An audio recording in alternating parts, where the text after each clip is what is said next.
नमस्कार दोस्तों, मैं विपुल सिंह आपका हमारे YouTube channel BHU study capital पर एक बार फिर से हार्दिक स्वागत करता हूं। दोस्तों, जैसा कि हमने आपको वीडियोज़ के माध्यम से बताया था कि जल्दी बीएचयू स्टडी कैपिटल पर हम आपके लिए बीएचयू एंट्रेंस एग्जाम से रिलेटेड तैयारी शुरू कराने वाले हैं। हमारे कोर्स का नाम होगा फास्ट ट्रैक कोर्स और ये कोर्स आपके लिए बिल्कुल फ्री होगा। जी हाँ दोस्तों, मैं आपको एक बार फिर बता दूँ, आप इस कोर्स को ज्वाइन कर सकते हैं। ये कोर्स बिल्कुल आपके लिए फ्री है। इस कोर्स को ज्वाइन करने के लिए आपको 2 कार्य करना होगा, क्योंकि अगर ये वीडियोज़ तो आप सभी को मिल जाएंगे, लेकिन अगर हम कोई सब्जेक्ट मटेरियल अवेलेबल कराते हैं या फिर कोई टेस्ट सीरीज कराते हैं, तो वो जो हमारा 2 कार्य करेंगे उन्हीं को ज्वाइन कराया जाएगा। पहले तो आपको कमेंट बॉक्स में थम्स अप करना होगा या फिर कहना होगा जी यस सर, मैंने कोर्स को ज्वाइन किया है, और उसके साथ डिस्क्रिप्शन बॉक्स में आपको एक फॉर्म का लिंक मिलेगा। उस फॉर्म को भर के आपको हमें भेजना होगा। तो ये 2 काम करेंगे तो आप हमारे कोर्स के साथ ज्वाइन हो सकते हैं। ये तो हो गई। उसके बाद मैं आपको बता रहा हूँ कि अभी मैं सब्जेक्ट वाइज इसे शुरू करूँगा। पहले इतिहास बताऊँगा, प्राचीन भारत का इतिहास, आधुनिक भारत का मध्यकालीन भारत का इतिहास, आधुनिक भारत का इतिहास, फिर ऐसे भूगोल, अर्थव्यवस्था, राज्य व्यवस्था, ऐसे शुरू करूँगा। तो चूँकि समय ज़्यादा नहीं है, इसलिए मैं ऑब्जेक्टिव क्वेश्चन के माध्यम से ही शुरू करूँगा। पहले इतिहास का ऑब्जेक्टिव क्वेश्चन, इस तरीके से एक ओवरव्यू बनाने का प्रयास करूँगा सामान्य चीज़ों का। उसके बाद हम आपके लिए सामान्य अध्ययन का विविध प्रश्नों का सीरीज़ लेकर के आएंगे, जिसमें तमाम प्रकार के क्वेश्चन होंगे जो बीएचयू से रिलेटेड हैं, बीएचयू में आपके लिए अति महत्वपूर्ण है। तो इसलिए इस कोर्स को ज्वाइन कर लीजिए। और सबसे पहले हम सब्जेक्ट वाइज शुरू करेंगे, उसके बाद आपको सामान्य अध्ययन का विविध प्रश्न लेकर के आएंगे। उसके बाद इस प्रकार से सीरीज चलती रहेगी। इससे पहले मैं बता दूं, आप पढ़ने से पहले इस बात का ध्यान रख लीजिए कि 2 कार्य आप जरूर करिएगा।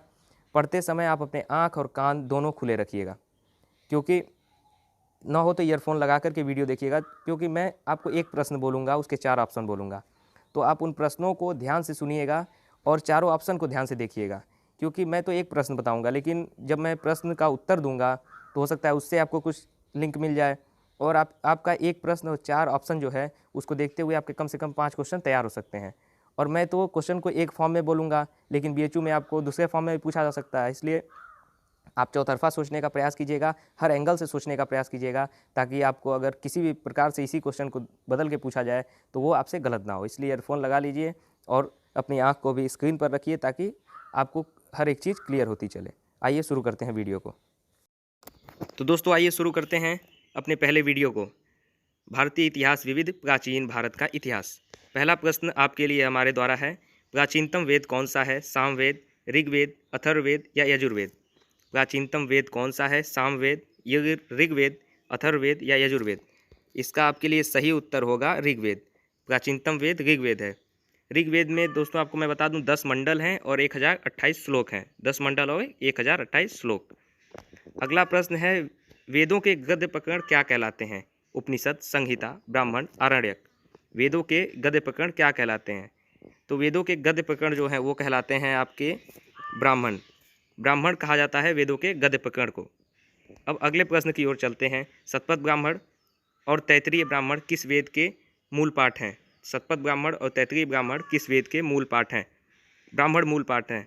ऋग्वेद, यजुर्वेद, सामवेद, अथर्ववेद। इसका सही उत्तर आपके लिए होगा यजुर्वेद। शतपथ ब्राह्मण और तैत्तिरीय ब्राह्मण यजुर्वेद के ब्राह्मण मूल पाठ हैं। और यहीं आपसे मैं क्रॉस क्वेश्चन कर दूं कि ऋग्वेद के ब्राह्मण मूल पाठ क्या हैं? तो ऐत्रेय और कौशितकी। फिर सामवेद के ब्राह्मण मूल पाठ क्या हैं? पंचविश। अथर्ववेद का ब्राह्मण मूल पाठ क्या है? गोपथ। तो इन प्रश्नों को ध्यान में रखिएगा। इसीलिए मैं आपको कह रहा था कि एक प्रश्न से आपके कई प्रश्न बन सकते हैं। मैं एक प्रश्न बताऊंगा, आपके 5 से 10 प्रश्न भी तैयार हो सकते हैं। इस बात को ध्यान में रखिएगा। अब अगला प्रश्न है आपके लिए चौथा। महाजनी प्रथा का सर्वप्रथम उल्लेख किस प्राचीन ग्रंथ में हुआ है? महाजनी प्रथा का सर्वप्रथम उल्लेख किस प्राचीन ग्रंथ में हुआ है? रामायण, महाभारत, शतपथ ब्राह्मण या उपनिषद? तो इसका सही उत्तर आपके लिए होगा शतपथ ब्राह्मण। महाजनी प्रथा का सर्वप्रथम उल्लेख शतपथ ब्राह्मण में हुआ है। अब अगले प्रश्न की ओर चलते हैं। निम्न में से कौन सा उपवेद नहीं है? निम्न में से कौन सा उपवेद नहीं है? धनुर्वेद, शस्त्रशास्त्र, आयुर्वेद, योगवेद। इनमें से कौन सा उपवेद नहीं है? तो आपका जो योग वेद है वह उपवेद में नहीं आता है। बाकी धनुर्वेद, शस्त्रशास्त्र और आयुर्वेद ये उपवेद माने जाते हैं। पंचगव्य में निम्नलिखित में से क्या सम्मिलित नहीं किया गया है? पंचगव्य में निम्नलिखित में से क्या सम्मिलित नहीं किया गया है? गाय का दूध, गाय का गोबर, गाय का घी, तुलसी। तो इसका सही उत्तर आपके लिए होगा तुलसी। तुलसी पंचगव्यों में सम्मिलित नहीं है। पंचगव्यों में क्या क्या सम्मिलित हैं? गाय का दूध है, गाय की दही है, गाय का घी है, गाय का मूत्र है और गाय का गोबर है। और तुलसी को कहा गया है कि आयुर्वेद के अनुसार इसे औषधि बताया गया है तुलसी को। अब हम चलते हैं अगले प्रश्न की ओर। रामायण में मांडवी किसकी पत्नी थी? रामायण में मांडवी किसकी पत्नी थी? लक्ष्मण, भरत, मेघनाद, सुग्रीव। तो रामायण में मांडवी जो है वो भरत की पत्नी थी। जिस प्रकार राम की पत्नी सीता थी, लक्ष्मण की पत्नी उर्मिला थी, उसी प्रकार मांडवी की पत्नी भरत की पत्नी मांडवी थी और शत्रुघ्न की पत्नी सुतकीर्ति थी। अब चलते हैं अगले प्रश्न की ओर। निम्नलिखित में से कौन सा बौद्ध पवित्र स्थल निगंजना नदी के तट पर स्थित है? ध्यान से सुनिए। निम्नलिखित में से कौन सा बौद्ध पवित्र स्थल निगंजना नदी के तट पर स्थित है? बोध गया, कुशीनगर, राजगृह, वैशाली। बोध गया, कुशीनगर, राजगृह, वैशाली। तो आपका इसके लिए सही ऑप्शन होगा बोध गया। बोध गया जो है वो निगंजना नदी के तट पर स्थित है। अब मैं आपसे एक क्वेश्चन इस पर कर सकता हूँ कि बोध गया क्यों प्रसिद्ध है? बोध गया वो स्थान आखिर बौद्ध के लिए क्यों प्रसिद्ध है? क्योंकि यहीं पर गौतम बुद्ध को सर्वप्रथम ज्ञान प्राप्त हुआ था। तो फिर इसे क्रॉस क्वेश्चन बना दिया जाए कि गौतम बुद्ध को सर्वप्रथम ज्ञान प्राप्ति कहाँ हुई थी? तो बोध गया में। अब चलते हैं अगले प्रश्न की ओर। इसी प्रकार से आप कई एंगल से सोचने का प्रयास करते रहिए और वीडियो को देखते रहिए। आइए अगले प्रश्न की ओर चलते हैं। बुद्ध का परिनिर्वाण कहाँ प्राप्त हुआ? बुद्ध को परिनिर्वाण कहाँ प्राप्त हुआ? बोध गया, कुशीनगर, ऋषिपत्तन, लुम्बिनी। तो इसके लिए आपका सही उत्तर होगा कुशीनगर। बुद्ध को परिनिर्वाण कुशीनगर में प्राप्त हुआ। अब किस समय में प्राप्त हुआ ये मैं आपसे फिर पूछ सकता हूँ। तो 483 ईसा पूर्व में बुद्ध को परिनिर्वाण प्राप्त हुआ था। अब चलते हैं अगले प्रश्न की ओर। नागार्जुन कौन थे? नागार्जुन के विषय में अगर पूछा जाए नागार्जुन कौन थे? एक जैन भिक्षु थे, एक बौद्ध दार्शनिक थे, एक यूनानी शासक थे, एक वैदिक ऋषि थे। तो नागार्जुन जो थे वो एक बौद्ध दार्शनिक थे। नागार्जुन को एक बौद्ध दार्शनिक माना जाता है। भारत में स्थित किस शहर को यहाँ का सबसे पुराना शहर माना जाता है? भारत में स्थित किस शहर को यहाँ का सबसे पुराना शहर माना जाता है? कुशीनगर, वाराणसी, आगरा, सारनाथ। पहला ऑप्शन आपके लिए मैं दिया कुशीनगर, दूसरा वाराणसी, तीसरा आगरा, चौथा सारनाथ। तो इसमें सही ऑप्शन आपके लिए होगा वाराणसी। वाराणसी को सबसे पुराना शहर माना जाता है। पौराणिक कथा के अनुसार बताया जाता है कि ये 5000 वर्षों पुराना शहर है।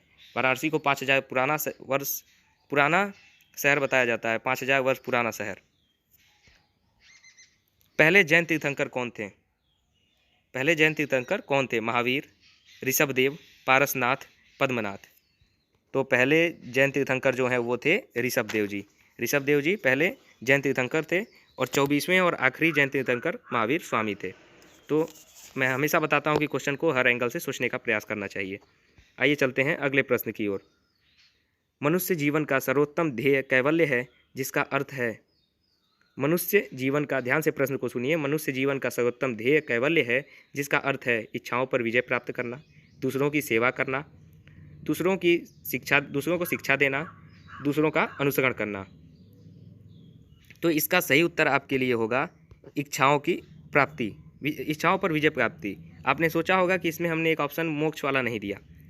तो अगर आपको इच्छाओं पर विजय प्राप्ति हो जाएगी तो उसे मोक्ष के ही साम्य माना जाता है, क्योंकि बिना इच्छाओं पर विजय प्राप्ति के आपको मोक्ष नहीं प्राप्त हो सकता। इसलिए इच्छाओं पर विजय प्राप्ति भी कैवल्य का एक अर्थ हो सकता है।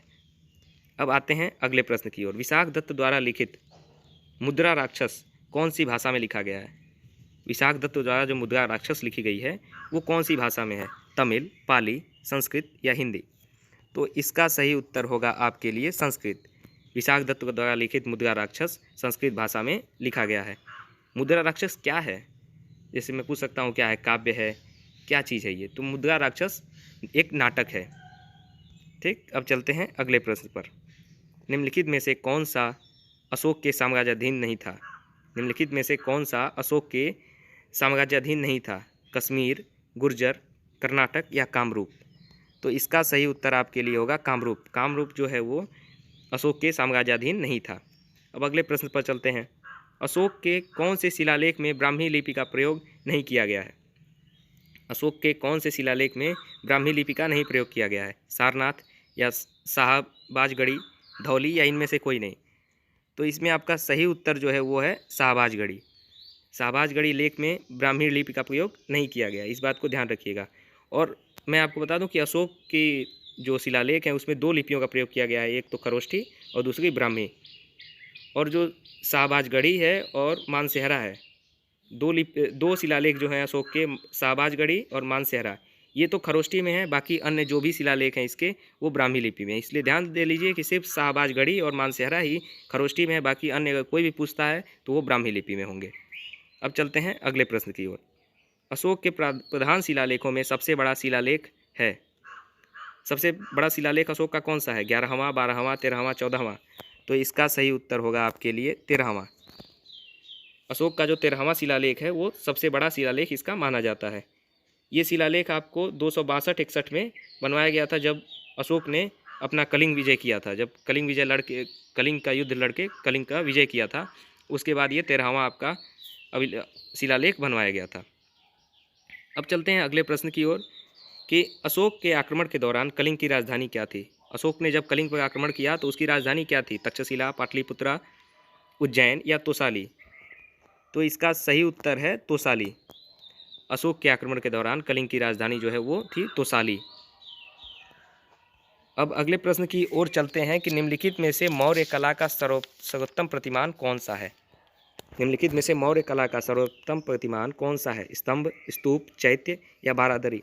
तो इसका सही उत्तर होगा आपके लिए स्तंभ। स्तंभ जो है वो मौर्य कला के लिए सर्वोत्तम प्रतिमान माने जाते हैं। देखिए, मैं आपको इसमें बहुत कुछ नहीं बता सकता अभी शुरुआत में, तो शुरुआत में मैं इस क्रम से चल रहा हूँ ताकि आपको लगे कि मैं किस हिसाब से आप पैटर्न को भी देख सकते हैं, पेपर के पैटर्न को, कि मैंने पहले किस टॉपिक को छुआ, फिर अगले किस टॉपिक को, जैसे जैन, बौद्ध, जिस क्रम से जा रहा हूँ उसी क्रम से पेपर आता है, उसी क्रम से आपका सिलेबस है। इस बात को ध्यान रखिएगा। तो मैं आपके सिलेबस के अकॉर्डिंग कुछ प्रश्नों को तैयार किया हूँ ताकि उससे आपको सिलेबस को समझने में भी आसानी हो। आइए चलते हैं अगले प्रश्न की ओर। कुषाण मूलतः कहाँ के निवासी थे? तिब्बत, ईरान, मध्य एशिया या चीनी तुर्किस्तान? कुषाण मूलतः कहाँ के निवासी थे? तिब्बत, ईरान, मध्य एशिया या चीनी तुर्किस्तान? तो इसका सही उत्तर होगा आपके लिए मध्य एशिया। कुषाण जो है मूलतः मध्य एशिया के निवासी थे। कुषाणों को आपको पता होगा कि यूची भी कहा जाता है, इन्हें यूची भी नाम से पुकारा जाता है, कुषाणों को यूची भी कहा जाता है। प्राचीन भारत के महान व्याकरणविद पतंजलि किसके समकालीन थे? चंद्रगुप्त मौर्य, पुष्यमित्र शुंग, अशोक या वसुमित्र? किसके समकालीन थे? तो जो आपके ये हैं महान व्याकरणविद पतंजलि जी, वो थे आपके पुष्यमित्र शुंग के समकालीन कवि थे। इन्होंने रचना किया था महाभाष्य का। पतंजलि की रचना किसने, महाभाष्य की रचना किसने की थी? पतंजलि ने। आपसे ये भी पूछा जा सकता है कि पतंजलि का एक ग्रंथ बताइए, महाभाष्य, महाभाष्य की रचना किसने की? पतंजलि ने। पतंजलि किसके समकालीन थे? पुष्यमित्र शुंग के समकालीन थे। अब चलते हैं अगले प्रश्न की ओर। कन्नौज से पूर्व हर्षवर्धन कहाँ का शासक था? कन्नौज से पूर्व हर्षवर्धन कहाँ का शासक था? कौशाम्बी, कुशीनगर, श्रावस्ती या थानेश्वर? तो कन्नौज से पूर्व हर्षवर्धन जो है वो थानेश्वर का शासक था। थानेश्वर की गद्दी पर ये कब बैठा था? आपको पता होगा कि जब राज्यवर्धन उसका भाई की मृत्यु हो गई तब वह गद्दी पर बैठा। और कब बैठा था? 606 ईस्वी में। ये भी पूछा जा सकता है आपसे कि हर्षवर्धन थानेश्वर की गद्दी पर कब बैठा था? तो 606 ईस्वी में। कितने वर्ष की उम्र में? मात्र 16 वर्ष की उम्र में उसने वो थानेश्वर की गद्दी पर बैठा। अब चलते हैं अगले प्रश्न की ओर। कौन सा साहित्य संगम के रूप में प्रसिद्ध है? इसमें से कौन सा साहित्य संगम साहित्य के रूप में प्रसिद्ध है? तमिल साहित्य, वैदिक साहित्य, उर्दू साहित्य या संस्कृत साहित्य? तो इसमें आपके लिए सही उत्तर होगा तमिल साहित्य। तमिल साहित्य जो है वो संगम साहित्य के रूप में प्रसिद्ध है। अब संगम साहित्य है क्या? ये है तमिल कवियों और विद्वानों की एक परिषद थी, एक सभा थी, जिसे एक संगम साहित्य के नाम से जाना जाता है। प्रसिद्ध विरूपाक्ष मंदिर कहाँ है? श्रीकालाहस्ती में, तिरुपति में, हम्पी या भद्राचलम? प्रसिद्ध विरूपाक्ष मंदिर जो है वो हम्पी में स्थित है। हम्पी क्या था? वो विजयनगर की राजधानी थी। पहले जो विजयनगर था उसकी राजधानी हम्पी थी। सिंचाई के लिए 16 मील चोल झील का निर्माण इनमें से किस चोल शासक ने करवाया? सिंचाई के लिए 16 मील लंबी चोल झील का निर्माण इसमें से किस चोल शासक ने करवाया? राजेंद्र प्रथम, राजराज प्रथम, अधिराज या फिर इनमें से कोई नहीं? सिंचाई के लिए 16 मील लंबी चोल झील का निर्माण इसमें से किस चोल शासक ने करवाया था? राजेंद्र प्रथम, अधिराज, राजराज प्रथम और इनमें से कोई नहीं? तो इसके लिए आपका जो सही उत्तर है वो होगा राजेंद्र प्रथम। राजेंद्र प्रथम ने सिंचाई के लिए 16 मील लंबी झील का निर्माण करवाया था।